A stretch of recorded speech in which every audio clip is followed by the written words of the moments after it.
não é mais minha, e essas mãos não mais me pertencem. Pecadoras, fracas, mas essas mãos pertencem a Jesus. Tanto que o sacerdote age na pessoa de Cristo, para servir, para abençoar. Olá, bom dia. Nós estamos no canal Força Educação e eu queria conversar com vocês acerca do fato que aconteceu ontem durante o evento Hoje eu não vou pecar, né, em que o padre Marcelo Rossi, um padre bastante afamado na cultura brasileira católica, foi agredido fisicamente e teve um culto interrompido devido à agressão de uma senhora, uma manifesta ação de intolerância religiosa.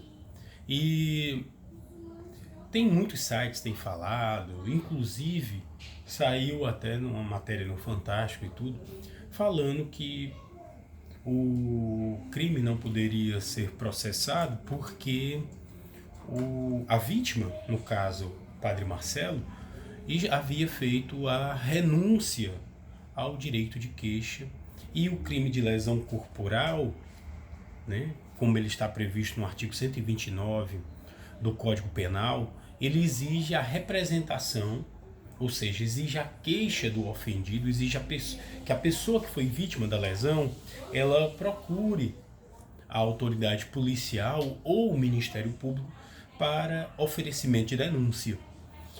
E como o próprio padre Marcelo, logo após o evento, a queda no caso, ele manifestou claramente o interesse de não processar a autora da agressão, muitos sites e até mesmo o delegado da causa veio à imprensa dizer que esperaria durante 6 meses a representação da queixa, caso contrário a autora seria mormente liberada, né? E a gente observa uma série de falhas na ação da polícia. Primeiro, a ação digamos assim, da flagranteada foi realizada em culto público, com clara intenção de perturbar o culto, ou seja, estamos diante do crime de intolerância religiosa. Estamos também diante do fato de que ela foi imediatamente detida no evento e foram chamados os policiais, ou seja, ela foi flagrada cometendo o ilícito e, portanto, ela deveria ter um auto de prisão em flagrante lavrado, e não foi feito isso. Um outro erro foi dizer que, por ser um crime de lesão corporal, um crime de menor potencial ofensivo, e a lesão ter sido leve, já que o próprio padre Marcelo disse num vídeo posterior que teve alguns arranhões, estava sentindo algumas dores, mas não era nada demais, ainda assim, esse crime ele é de ação penal pública incondicionada. Por quê? Porque nós estamos diante não só da lesão corporal ao padre, nós estamos diante do que estabelece o caput do artigo 208 do Código Penal também. E o que é que diz o artigo 208? Eu vou tomar a liberdade de ler aqui o código para a gente poder entender melhor. Nós estamos diante de um crime de intolerância ao sentimento religioso, e esse crime ele é de ação penal pública incondicionada. Para você que não entende, que não milita na área do direito, talvez você pense assim: o que significa isso? Significa que você ofendido, você vítima, não precisa prestar queixa. O Ministério Público tem um dever, como custos legis, como fiscal da lei, de propor uma ação penal. E é bem claro que deveria, pois o crime foi filmado, foi gravado e foi mostrado em várias redes de televisão. A gente sabe que o Ministério Público é muito ocupado, tem muitas ações, mas eu acho necessário, pois a fé de milhares de pessoas que estavam presentes ao evento, e principalmente quem assistia ao evento, foi vilipendiada. E o que diz o artigo 208? Escarnecer de alguém publicamente por motivo de crença ou em função religiosa. E aqui nós estamos na segunda parte do artigo, que é bem clara. Impedir ou perturbar a cerimônia ou prática de culto religioso. Apenas para exaurimento eu vou ler a terceira parte do artigo 208. Vilipendiar publicamente ato ou objeto de culto religioso.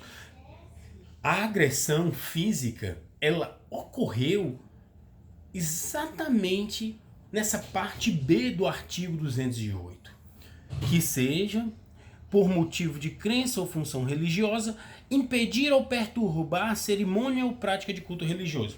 A ação da pessoa de empurrar o padre Marcelo claramente foi para impedir o culto religioso e afetou o sentimento religioso de milhares de pessoas e até milhões, porque assistiam pela TV Canção Nova.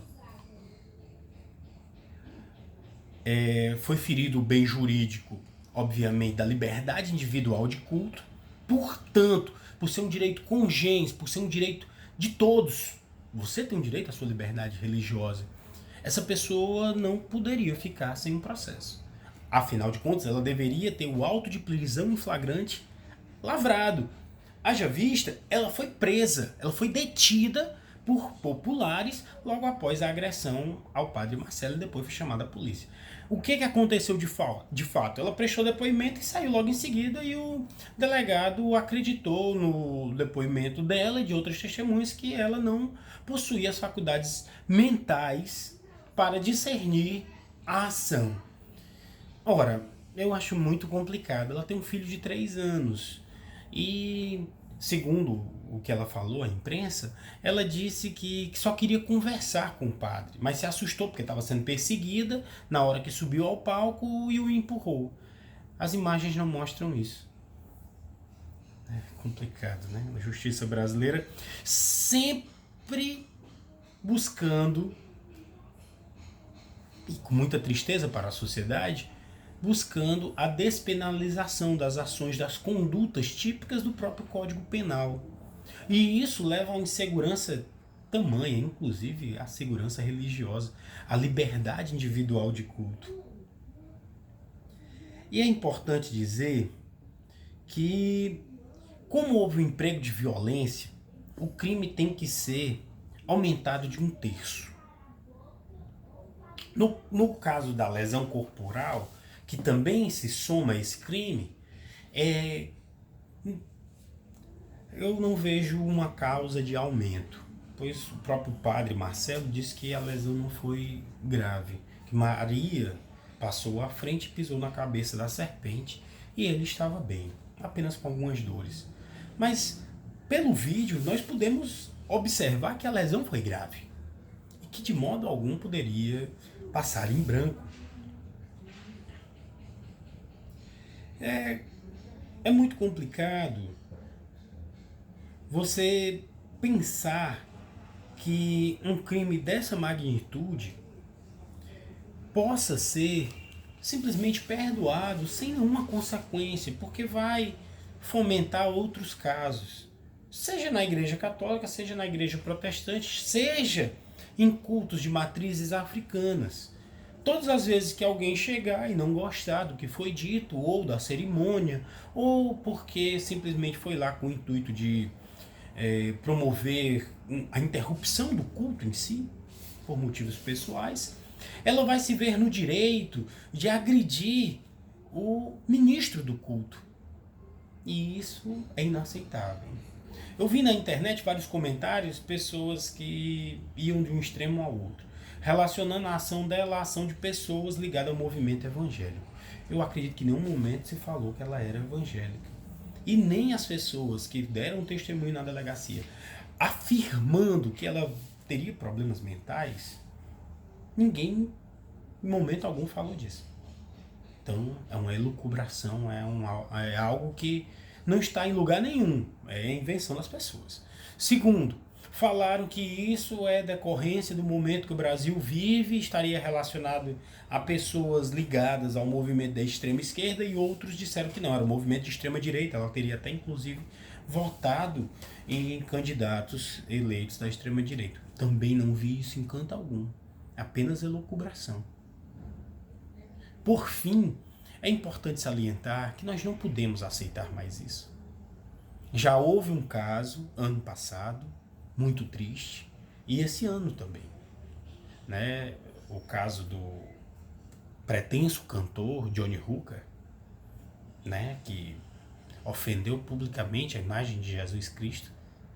É lamentável. E, infelizmente, a pessoa não foi processada. Infelizmente, apenas um advogado, lá na Bahia, solicitou, fez uma queixa-crime com toda a autorização, com todo o direito, por ter seu sentimento religioso ferido.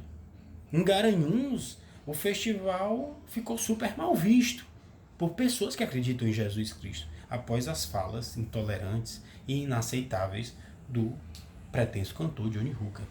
Agora, novamente, nós vemos isso. Será que nós não precisamos verdadeiramente tomar medidas mais austeras contra essas pessoas? Eu não estou falando do padre Marcelo. A atitude dele é concernente com alguém que acredita em Jesus Cristo e prefere perdoar.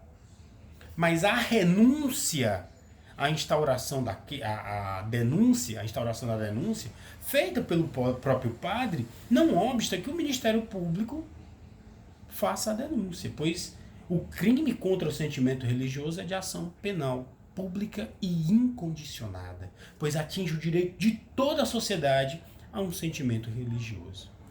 Se você gostou da explicação, gosta do canal, se inscreva, deixe seu like e compartilhe. Vamos crescer juntos. Muito obrigado.